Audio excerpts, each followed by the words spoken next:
सपा सांसद के काफिले पर हुआ हमला। देखिए किस तरीके से लोगों ने हाईवे पर टायरों से गाड़ियों पर हमला किया, जिसके चलते भीषण एक्सीडेंट हो गया।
थाना गमाना का एक प्रकरण संज्ञान में आया है, जिसमें यह बात सामने आई है कि सांसद रामजी लाल सुमन जी के काफिले पर कुछ लोगों द्वारा टायर फेंके गए थे। इस संबंध में अवगत कराना है कि थाना गमाना पर सुसंगत धाराओं में अभियोग पंजीकृत कराया जा रहा है और विधिक कार्रवाई अमल में लाई जा रही है, जिससे आपको अवगत कराया जाएगा।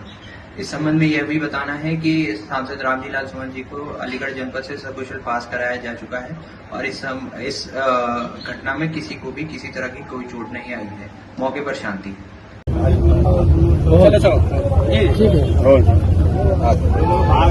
समाजवादी पार्टी के राष्ट्रीय अध्यक्ष श्री अखिलेश यादव जी के निर्देशानुसार हमें अभी सुनहरा जाना था। हमारे साथ हमारे जाति प्रकोष्ठ के अध्यक्ष भारती जी, लोहिया वाहिनी के प्रदेश अध्यक्ष, अम्बेडकर वाहिनी के प्रदेश संतोष जी और पार्टी के जिलाध्यक्ष ये डेलीगेशन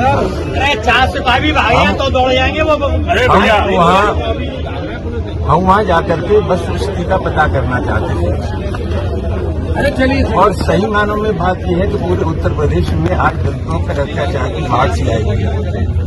अभी आगरा में नकला तलफी और बंगारा गांव, वहाँ भी दलितों की बारात नहीं चलने दी। रामपुर में एक दलित बच्ची के साथ जो कुछ हुआ वो लोग आप जानते हैं।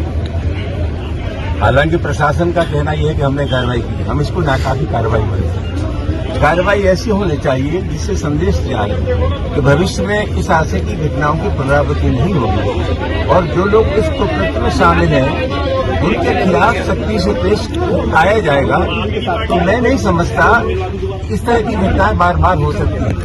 हमें लगता यह है कि ये जो सामंती मनोवृत्ति के लोग हैं उनको लगता है कि उत्तर प्रदेश की सरकार हमारी मिजाज की सरकार है, हमारे दिल की सरकार है, हमारे मन की सरकार है।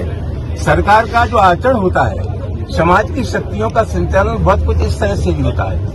उत्तर प्रदेश की सरकार है और उत्तर प्रदेश के मुख्यमंत्री योगी फरमाते हैं कि अमन चैन है उत्तर प्रदेश में, कानून व्यवस्था की स्थिति कंट्रोल में।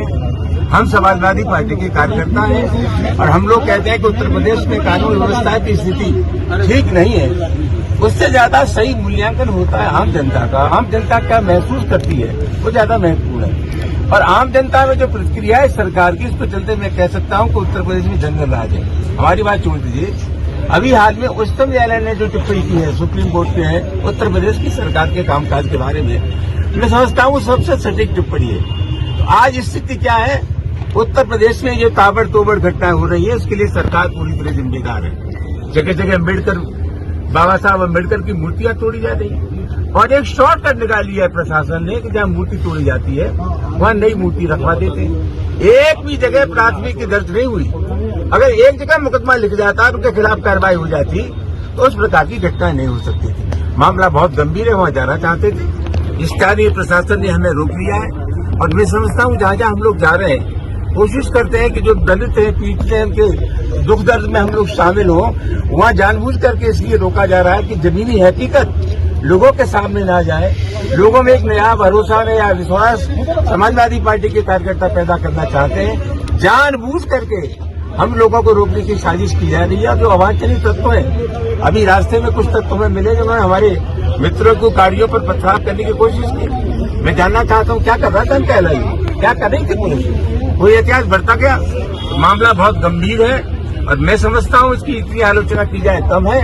उत्तर प्रदेश में दलितों पर अत्याचार की बाढ़ आई हुई है, उसकी रोकथाम का कोई समुचित इंतजाम नहीं है। कुछ वर्ग के लोग मदान हो गए, अंधे हो गए, उन पर कोई अंकुश नहीं है। समाजवादी पार्टी अपना धर्म समझती है कि जो पीड़ित लोग हैं उनके पास हम लोग जाएं और उनसे कहें घबराओ मत, संकट की इस घड़ी में हम तुम्हारे साथ हैं। आपका कुर्ता फटा हुआ है, कौन सा? ये मुझे मालूम है।